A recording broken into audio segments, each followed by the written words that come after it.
ಶರಣಂ ಶರಣಂ ಶರಣಂ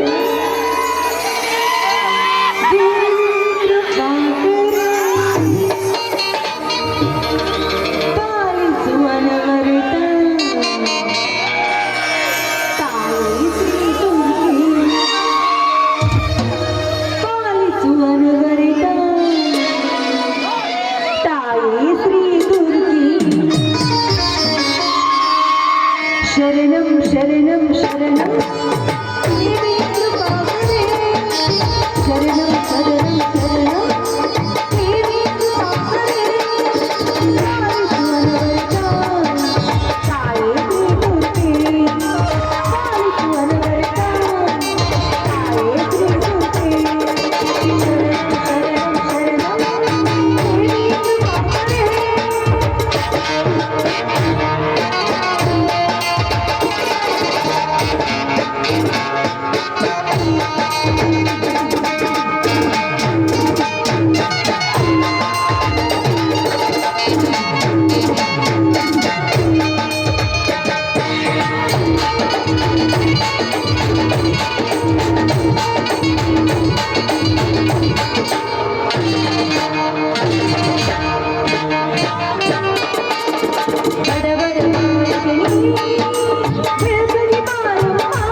ಯುಗ ಯುಗದಲ್ಲಿ ಅವತರಿಸಿ ಬಂದಂತೆ ಒಂದೇ ಒಂದು ಸಾರಿ ಈ ಶಾಂತಳ ಬಾಳಿಗೆ ನೀನು ಅವತರಿಸಿ ಬರಬಾರ್ದೇನಮ್ಮ. ನನ್ನ ತಮ್ಮಂದಿರು ಹುಟ್ಟಿದ ತಕ್ಷಣವೇ ನನ್ನ ತಂದೆ ತಾಯಿ ದೂರ ಹೋಯಿತು. ಅಲ್ಲಿಂದ ಇಲ್ಲಿವರೆಗೂ ನನ್ನನ್ನು ಕಣ್ಣೀರನ್ನು ಕಡಲು ನಿನ್ನ ಪಾದಗಳನ್ನು ಮುಟ್ಟುತ್ತಾ ಇದೆ. ಯಾಕಮ್ಮ ಯಾಕಮ್ಮ ತಾಯಿ, ಈ ಹೆಣ್ಣಿನ ಮೇಲೆ ನಿನಗೆ ಕರುಣೆ ಅನ್ನೋದೇ ಇಲ್ವಾ? ಶಾಂತ ತಾಯಿ,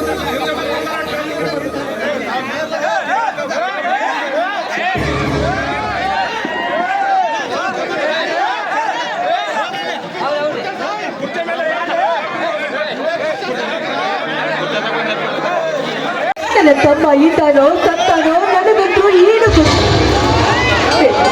ಈ ಊರಿನ ಶ್ರೀಮಂತ ನನ್ನ ಕುರಳಿಗೆ ತಾಳಿ ಕಟ್ಟಿ ಸತಿಯನ್ನು ಸ್ವೀಕಾರ ಮಾಡಿಕೊಂಡಿಲ್ಲ. ಅಮ್ಮ ತಾಯಿ, ಆದಷ್ಟು ಬೇಗ ನನ್ನ ಪತಿ ನನ್ನನ್ನು ಕರೆದುಕೊಂಡು ಹೋಗುವಂತೆ ಮಾಡು. ಸದಾ ಕಾಲ ನನ್ನವರ ನಿನ್ನಲ್ಲಿ ನಾನು ಶರಗೊಟ್ಟಿ ಬೇಡಿಕೊಳ್ಳುತ್ತೇನೆ ತಾಯಿ, ಶರಗೊಟ್ಟಿ.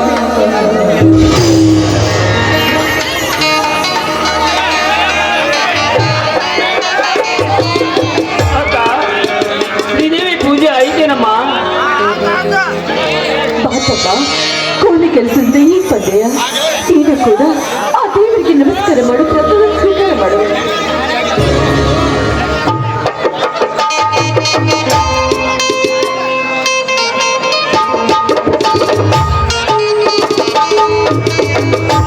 ಅಕ್ಕ, ಮಸಾಲೆ ಯಾಕೋ ಸಪ್ಪಗಾಗಿದೆಯಲ್ಲ ಅಕ್ಕ? ಅವಳ ಜನಿಸಿದ ತಮ್ಮನನ್ನು ಕಳೆದುಕೊಂಡನೆಂಬ ದುಃಖಕ್ಕಾಗಿಯೇ ಅಥವಾ ಈ ಪರದೇಶಿ ತಮ್ಮನನ್ನು ಕಟ್ಟಿಕೊಂಡು ಜೀವನ ಸಾಗಿಸಬೇಕೆಂಬ ಬಾಧೆಯಿಂದಲೂ? ಇಲ್ಲ ಅಕ್ಕ, ಮದುವೆಯ ಚಿಂತೆಯು. ಅಕ್ಕ, ನಿನ್ನ ಮದುವೆ ಮಾಡಬೇಕೆಂಬ ಅನೇಕ ಕನಸುಗಳನ್ನು ಕಂಡಿರುವೆನಕ್ಕ ಈ ಬಡ ತಮ್ಮ. ಅಕ್ಕ, ಆಕಾಶದ ಚಾಪರ, ಭೂಮಿಯೇ ಹಜಮನಿ, ಸೂರ್ಯ ಚಂದ್ರಾದಿಗಳೇ ನಿನ್ನ ಮಾಂಗಲ್ಯ ಕಟ್ಟು ಸಂಬಂಧ. ಅಕ್ಕ, ಯಾವ ಕಾಲದಲ್ಲಿ ಏನು ನಡೆಯಬೇಕೋ ಅದು ನಡೆದೇ ನಡೆಯುತ್ತೆ. ಈ ವಸಂತ ಕಾಲದಲ್ಲಿ ಅಕ್ಕ ನಿನ್ನ ಮದುವೆ ನೋಡಬೇಕೆಂಬ ತುಂಬಾ ಆಸೆ ಇದೆ ಅಕ್ಕ, ನನಗೆ ತುಂಬಾ ಆಸೆ ಇದೆ. ವಸಂತ ಕಾಲ ಬಂದಾಗ ನಾವು ಸಿಗುತ್ತೇವೆ, ಕೋಗಿಲೆ ಹಾಡಲಿಬೇಕು, ಕಣ್ಣ ಕೂಡಿ ಬಂದಾಗ ಮದುವೆ ಆಗಲೇಬೇಕು, ಮಂಗಳವಾದ ಮೊಳಗಲೇಬೇಕು.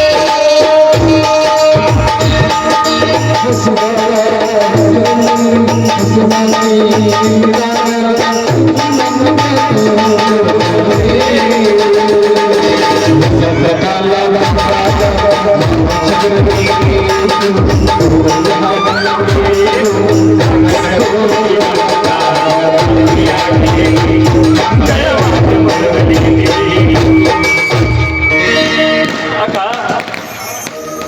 ಮತ್ತೇಕ ಮಾನಿನ ಕಣ್ಣಲ್ಲಿ ಕಣ್ಣೀರು? ಇಲ್ಲ ತಮ್ಮ, ಹಾಗೇನಿಲ್ಲ. ಮತ್ತೇಕ ಮಾನಿನ ಕಣ್ಣಲ್ಲಿ ಕಣ್ಣೀರು? ಈ ಬಡದ ಮನೆಯಲ್ಲಿ ಜನಿಸಿದ ಜ್ಯೋತಿಯನ್ನು ನಂದಿಸಬೇಕೆಂದು ಯಾವ ಕೋತಿ ನನ್ನ ಮಗನೇನಾದರೂ ನಿನ್ನ ಮೇಲೆ ಕಣ್ಣಾಕಿದ್ದೇನೆ ಅಮ್ಮ? ಹಾಗಿದ್ದರೆ ಹೇಳಮ್ಮ, ಆ ಚಾಂಡಾಲನ ಮಗನನ್ನು ಈಗಲೇ ಕರೆದುಕೊಂಡು ಬಂದು ನಿನ್ನ ಪವಿತ್ರವಾದ ಪಾದದ ಮೇಲೆ ಕಡಿ ಹಾಕಿ ಬಿಡುತ್ತೇನಕ್ಕ, ಕಡಿ ಹಾಕಿ ಬಿಡುತ್ತೇನೆ. ಇಲ್ಲ ತಮ್ಮ, ಹಾಗೇನಿಲ್ಲ. ಆದ್ರೆ ನಿನಗೆ ತಿಳಿಸದೆ ಈ ನಿನ್ನಕ್ಕ ಒಂದು ದೊಡ್ಡ ತಪ್ಪನ್ನೇ ಮಾಡ್ಬಿಟ್ಟಿದ್ದಾಳಪ್ಪ. ಎಂದು ತಪ್ಪು ಮಾಡದ ನನ್ನಕ್ಕ, ಎಂದೂ ತಪ್ಪು ಮಾಡದ ನನ್ನಕ್ಕ. ಅಕ್ಕ, 4 ವರ್ಷ ಇದ್ದಾಗಲೇ ನಾವು ತಂದೆ ತಾಯಿಯನ್ನು ಕಳೆದುಕೊಂಡೆವು. ಅಂಥದ್ರಲ್ಲಿ ಇಲ್ಲಿಯವರೆಗೂ ನಿನ್ನ ತೋಳ ತೆಕ್ಕಿಯಲ್ಲಿ ಬೆಳೆದ ನಾನು, ನೀನು ಏನು ಅರಿಯದೆ ನನಗೆ ತಪ್ಪು ಮಾಡಿದೆನಂತ ಹೇಳ್ತಾ ಇದ್ದೇನಕ್ಕ. ಅಕ್ಕ, ನಿನ್ನ ಒಂದೊಂದು ಕಣ್ಣು ಹನಿಗಳು ಒಂದೊಂದು ಕಥೆಯನ್ನು ಹೇಳುತ್ತಿವೆ ಅಕ್ಕ, ಒಂದೊಂದು ನಿನ್ನ ಕಂಗಳ ಬಿಸಿಯ ಹನಿಗಳು 100 ಕಥೆಯ ಹೇಳಿವೆ, ನಿನ್ನ ಪ್ರೇಮದ ನುಡಿಯ ಕೇಳಿ 100 ನೆನಪು ಮೂಡಿದೆ. ನಿನ್ನ ಕಂಗಳ ಬಿಸಿಯ ಹನಿಗಳು 100 ಕಥೆಯ ಹೇಳಿವೆ, ನಿನ್ನ ಪ್ರೇಮದ ನುಡಿಯ ಕೇಳಿ 100 ನೆನಪು ಮೂಡಿದೆ.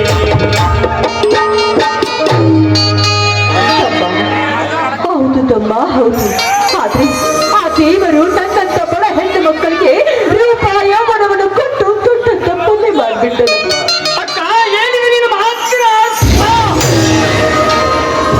ಹೌದು ತಮ್ಮ, ಧರ್ಮ ತುಂಬಿದ ಮನೆಯೆಂದು ಖ್ಯಾತಿ ಪಡೆದಿರುವ ಈ ಊರ ಧನಿಕಾರನ ಮೇಲೆ ಮನಸ್ಸನ್ನು ಮಾಡಿ ಅಕ್ಕ, ಅಕ್ಕ, ನಿನ್ನ ಮೇಲೆ ಮನಸ್ಸು ಮಾಡಿ, ನಿನ್ನ ಮೇಲೆ ಮನಸ್ಸು ಮಾಡಿ ಹಾಗೆ ಬಿಟ್ಟರುವೆ ನಮ್ಮ ಪಾಪಿ. ಅಕ್ಕ, ಅವನ್ ಯಾರೆಂದು ಈಗಲೇ ಹೇಳು. ಅವನು ದರದರನೆ ಹೇಳಿದನು, ಎಡ ಮುರಿಗೆ ಕಟ್ಟಿ ನಿನ್ನ ಮುಂದೆ ಅವನೇ ನಿಲ್ಲಿಸಿ ಅವನಿಂದಲೇ ನಿನಗೆ ತಾಳಿ ಕಟ್ಟಿಸಿ ಬಿಡುತ್ತೇನೆ. ಅವನ್ ಯಾರೆಂದು ಹೇಳಕ್ಕ, ಹೇಳು. ತಮ್ಮ, ಗಾಂಧರ್ವ ರೀತಿಯಲ್ಲಿ ನನ್ನ ಕೊರಳಿಗೆ ತಾಳಿ ಕಟ್ಟಿದ್ದಾಯ್ತು. ಅದಲ್ಲದೆ ಎಂದು ನನ್ನ ಕೊರಳಿಗೆ ತಾಳಿ ಕಟ್ಟಿದ್ದಾರೋ ಅಂದೇ ಅವರ ಕೈ ಸ್ಪರ್ಶ ನನ್ನ ದೇಹಕ್ಕಾಗಿದೆ. ಆದರೂ ಇಲ್ಲಿಯವರೆಗೂ ಇವಳೇ ನನ್ನ ಮಡದಿ ಎಂದು ನನ್ನ ಕರೆದುಕೊಂಡು ಹೋಗಲು ಬಂದಿಲ್ಲ. ಇಷ್ಟಕ್ಕೆಲ್ಲ ಕಾರಣ ಈ ಬಡತನವಪ್ಪ, ಈ ಬಡತನ. ಅಳಬೇಡಕ್ಕ, ಅಳಬೇಡ.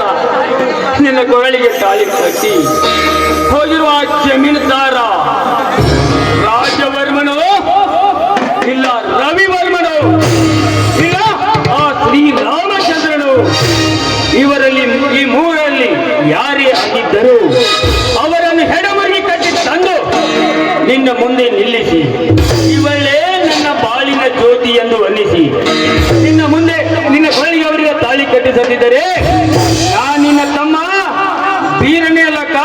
ಇದಕ್ಕೆ ನಿನ್ನ ಪಾದವಾಣಿಯು ಸತ್ಯಕ್ಕ, ಸತ್ಯ. ತಮ್ಮ,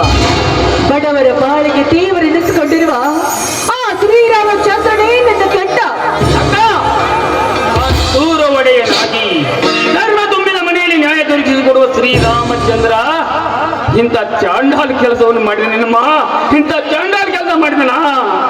ಸತ್ಯ ನುಡಿಯುವ ಸರದಾರರೇ, ಸುಳ್ಳಿನ ಜಾಗಟೆಯನ್ನು ಬಾರಿಸಿ ಮೋಸದ ಮುತ್ತಿನ ಮಳೆಗರೆದರೆ ನಮ್ಮ ಮೋಸದ ಮುತ್ತಿನ ಮಳೆಗರೆದರೆ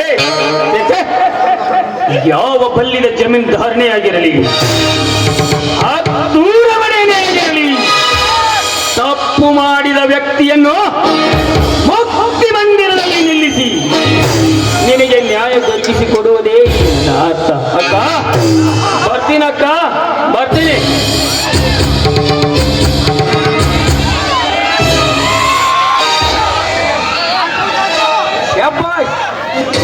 ಮುಕ್ತಿ ಮಂದಿರದಲ್ಲಿ ನ್ಯಾಯ ದೊರಕಿಸಿಕೊಡುವುದು ಈ ನಿನ್ನ ಮಾತಲ್ಲ.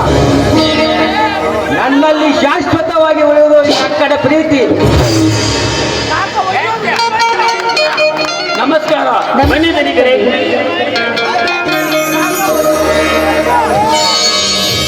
ಯಾಕೇರಿ ಈ ನಿಮ್ಮ ನಿರ್ಧಾರದ ಛಲ ಪೂರೈಸಲು ಅಂತ ವೇಳೆ ಗತಿಸಿತು ಅಂತ ನಿಮಗೆಲ್ಲ ಚಿಂತೆನಾ? ನನ್ನ ಹಡೆದ ತಂದೆ ನನ್ನಿಂದ ದೂರ ಆದನಂತ ನಿಲ್ಲಿಸಿದೆ.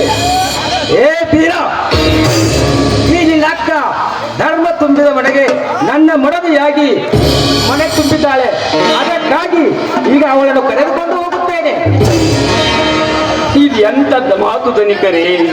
ನಿಮ್ಮ ಯೋಗ್ಯತೆಗೆ ತಕ್ಕಂತೆ ನಾವು ಬೆರೆತಿದ್ದರು, ನಮ್ಮೊಂದಿಗೆ ನಂಟಸ್ತಿಗೆ ಬೆಳೆಸಿದ್ರಲ್ಲ, ನಿಮಗೆ ದೇವರೆನ್ನಲು ದೇವ ಮಾನವರೆನ್ನಲು. ಬರೀ ಮಾನವನೆಂದರೆ ಸಾಕು. ಯಾಕೆ ಶಾಂತ, ನಿನ್ನ ಕಣ್ಣಲ್ಲಿ ನೀರೇಕೆ? ಸ್ವಾಮಿ, ನಿಮ್ಮ ಅಂತಸ್ತಿಗೆ ತಕ್ಕಂತೆ ನನಗೆ ಒಡವೆ ವಸ್ತ್ರಗಳು ಏನೂ ಇಲ್ಲ. ಗಂಡನ ಮನೆಗೆ ಏನು ತರೋದ ಅಂತ ಈಗ ನಿನಗೆ ಚಿಂತೆನಾ? ಕುರ್ಚಿ, ಬೆಳ್ಳಿ, ಬಂಗಾರ, ಪೀತಾಂಬರ, ಈ ಸೀರೆಗಿಂತ ನಿನ್ನ ಗುಣವೇ ನಿನ್ನಲ್ಲಿ ಶೃಂಗಾರವಾಗಿರುವಾಗ ಆ ಒಡವೆ ಏಕೆ ನಿನ್ನ ಚಿಂತೆ? ಪುತ್ರರತ್ನ ಸದಾ ನಿನ್ನ ರೂಪವೇ ನಿನ್ನಲ್ಲಿ ಶೋಭಿಸುವಾಗ ನೀನು ಚಿಂತೆ ಮಾಡಬಾರದು. ಸ್ವಾಮಿ, ಹಾಗಾದ್ರೆ ನನ್ನದೊಂದು ಮಾತಾಡಿಸಿಕೊಡ್ಬೇಡ. ಅದೇನಂತ ನಿಸ್ಸಂಕೋಚವಿಲ್ಲದೆ ಹೇಳು. ಬಡತನ ಸುಳಿಯಲ್ಲಿ ನಕ್ಕು ಸತ್ತು ಹೋಗಿರುವ ಈ ಹೆಣ್ಣಿನ ಜೀವನದಲ್ಲಿ ನನ್ನ ಬೆನ್ನಿಗೆ ಬಿದ್ದಿರುವುದು ನನ್ನ ತಮ್ಮನಂಬನ. ಇವನಿಗೆ ತಾಯಿ ತಂದೆ ಅಂದ್ರೂ ನಾನೇ, ಅಕ್ಕಳಂದ್ರೂ ನಾನೇ. ಇವನನ್ನು ನನ್ನ ರೆಕ್ಕೆ ಪುಕ್ಕದಲ್ಲಿಟ್ಕೊಂಡು ಹಕ್ಕಿಯಂತೆ ಜೋಪಾನ ಮಾಡಿದ್ದೇನೆ. ಇವನ ತವರಿನ ಕಾಣಿಕೆಯಾಗಿ ನನ್ನ ಗಂಡನ ಮನೆಗೆ ತರಬೇಕೆನ್ನುವುದೇ ನನ್ನ ಆಸೆ. ಈ ನನ್ನ ಆಸೆ ಈಡೇರಿಸಿ ಅಂತ ನಿಮ್ಮ ಅಡಿಯಳಿದು ಬೇಡಿಕೊಳ್ತೀನಿ ನಾನು.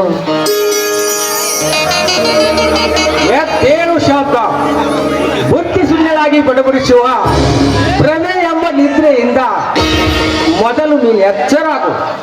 ಅಚ್ಚರಿಯಾಗುವಂತ ಕೆಚ್ಚನೆಯನ್ನು ನೀನಿರುವಾಗ ರೋಜಿನಿಂದ ಒಯ್ದಾಡುವ ಈ ನಿನ್ನ ತಮ್ಮ ನನ್ನ ವರ್ಚಸ್ಸಿಗೆ ತಕ್ಕಂತ ಹುಲಿ.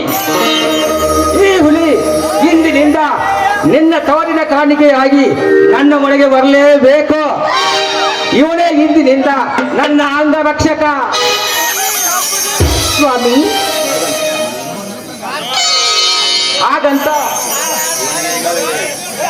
ಹಾಗಂತ ಈಗಾಗಲೇ ಶಂಗಸಿದ ಬಟ್ಟೆ ತಂದಿದ್ದೇನೆ ಬೀರ, ನೀನು ಬೇಗ ಹೋಗಿ ಡ್ರೆಸ್ ಮಾಡಿಕೊಂಡು ಹೋಗ. ಆಯ್ತು ಮಾವ.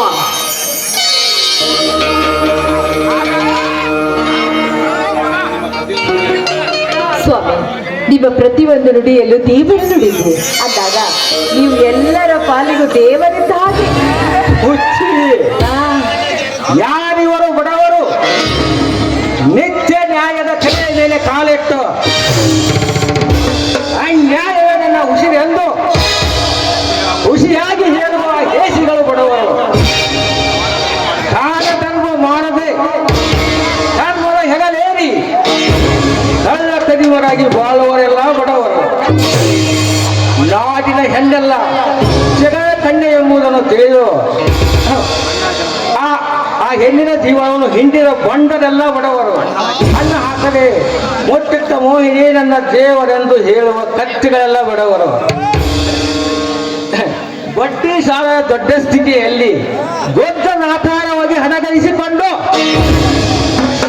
ನಿಯತನ್ನೇ ಮೈತು ಆ ದೊಡ್ಡ ರಾಜ್ಯವರೆಲ್ಲರೂ ಬಡವರು. ಅಂತ ನಿತ್ಯ ನಿನ್ನ ಗುಣಶೀಲ ರತ್ನದಿಂದ ಪರಿಶೋಭಿಸುವ ನೀನು ಬಡವಳಲ್ಲ, ನಿಜವಾಗಿಯೂ ನೀನೇ ಶ್ರೀಮಂತಳು. ಸಾಕು ಸ್ವಾಮಿ ಸಾಕು, ಎಷ್ಟೊಂದು ಹೊಗಳ್ತಾ ಇದ್ದೀರಾ. ಹೋಗಲಿ ನಾನು ಹತ್ತಕ್ಕೆ ಹರಿಸ್ತಾ ಇದ್ದೀರಾ. ಸಾಕು. ಹಾಗಂತ ನಿನ್ನ ಸುಮಧುರವು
ತೆಗೆದುಕೋ ಈ ಬಂದೂಕನ್ನು. ಇದು ನನ್ನ ನಿನ್ನ ರಕ್ಷಣೆಗಾಗಿ ಸದಾ ನಿನ್ನ ಹತ್ತಿರವೇ ಇರಲಿ. ಆಯ್ತು ಮಾವ. ಇದು ನನ್ನ ಈ ಜೀವನ ಹೇಗೆ ರಕ್ಷಣೆ ಮಾಡುತ್ತೆ ಎಂಬುದು ನನಗೆ ಚೆನ್ನಾಗಿ ಗೊತ್ತು. ಆಯ್ತು ಮಾವ.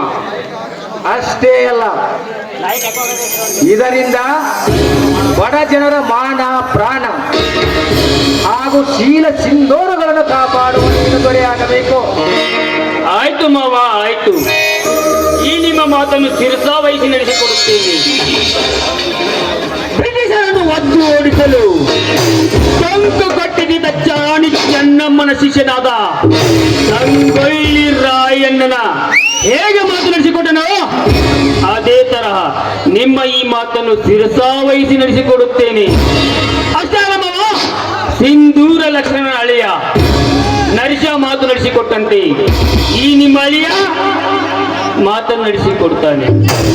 ಬಡವರ ಬಂಧುವಾಗಿ, ಧರ್ಮ ಸಿಂಧುವಾಗಿ, ಬಡ ಜನರ ಮಾನ ಪ್ರಾಣ ಶೀಲ ಸಿಂಧೂರಗಳ ರಕ್ಷಣೆಗೆ ಸದಾ ಹೆಸರು ತಂಕು ಕಟ್ಟಿ ನಿಂತಿರುವ ನಿಮ್ಮ ಛಲದ ಕೀರ್ತಿಯನ್ನು ಆಕಾಶದ ತಲೆಗೆ ಹಾರಿಸಿ ನಿತ್ಯ ಸತ್ಯದ ತಲೆಯ ಮೇಲೆ ಕಾಲಿಟ್ಟು ಮೆರೆಯುತ್ತಿರುವ ರೌಡಿನ ಮಕ್ಕಳಿಗೆ ನಾ ರೌಡಿ ರಾಜನಾಗಿ ಬಡವರ ಮಾನ ಪ್ರಾಣ ಶೀಲ ಸಿಂಧೂರ ರಕ್ಷಣೆಗೆ ತಂದೆಯಾಗಿ, ಅಂದರೆ ಅವರ ಬಾಳಿನ ಜ್ಯೋತಿಯಾದ ನಿಮ್ಮ ಶ್ರೀ ಚರಣ ಪಾದದ ಜ್ಯೋತಿಯಾಗಿ ನಿಮ್ಮ ಹೆಸರನ್ನು ನಾಡಿನ ಉಸಿರನ್ನಾಗಿ ಮಾರ್ಪಡಿಸದಿದ್ದರೆ ನಿಮ್ಮ ಅಳಿಯ ಈ ಧೀರನೇ ಅಲ್ಲ, ಇದಕ್ಕೆ ನಿಮ್ಮ ಪಾದವೇ ಸಾಕ್ಷಿ. ಸಂತೋಷ ಧೀರ, ಸಂತೋಷ. ನೀನು ನನ್ನ ಅಳಿಯನಾಗಿ ದೊರೆಯಬೇಕಾದರೆ ನನಗೆ ಯಾವ ಜನ್ಮದ ಪುಣ್ಯವೋ ನಾ ಕಾಣೆ. ನಡೆ, ನಾ ಕಟ್ಟಿದ ಆಶಾ ಗೋಪುರಕ್ಕೆ ನೀನು ಕಳಸವಾಗಿ ಸದಾ ಬೆಳಗುತ್ತಿರು. ನಾಡ ಜನತೆ ಬೆಳಗುತ್ತಿದೆ ಅಂದಾಗ ಬಸಿರು ತುಂಬಿದ ನಾರಿಯರು ತಮ್ಮ ಹುಟ್ಟುವ ಮಗನಿಗೆ ನಮ್ಮ ಹೆಸರು ಕರೆಯುವರು. ಸದಾ ಶ್ರೀಮಂತರ ಗರ್ಜನೆಗೆ ಖುಷಿಯುವ ಬಡವರ ಬಾಳಿಗೆ ಹೆಗಲು ಕೊಟ್ಟು ಅವರ ಬಂಧನ ಬಿಡಿಸುವ ಬಾಂಧವರು ನಾವಾಗಬೇಕು. ಯಾಕೆ ಶಾಂತ? ಹೌದು ಸ್ವಾಮಿ.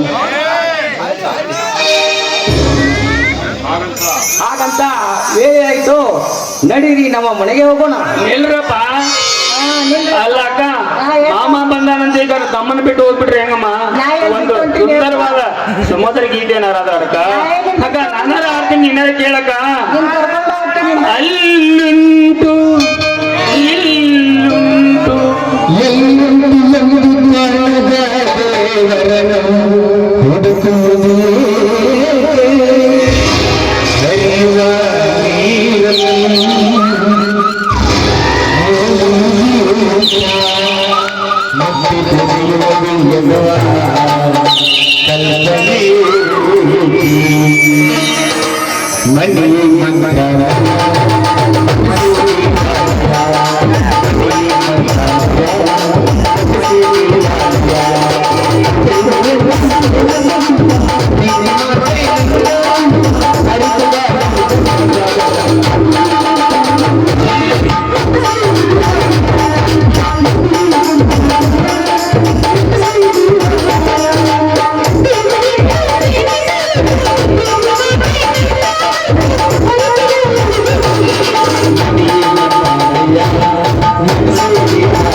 ಅದನ್ನ ಅಂದ್ರೆ ಅಡಿಗೆ ಮಾಡಿ ಮಾತು ತೋಟ ಇಲ್ಲ ಅಕ್ಕ ಊಟ ಮಾಡ್ಕೊಂಡೆ ನಡೆ ಬನ್ನಿ ಏನ್ ಮಾಮ ಇನ್ನೂ ಹಿಂದಿರ್ಗಾಡ್ ಕೇಳ್ತೀಯಾ ಎಲ್ಲ ನಮ್ಮ ಮನೆಗೆ ಹೋಗೋಣ ನಡೀರಿ.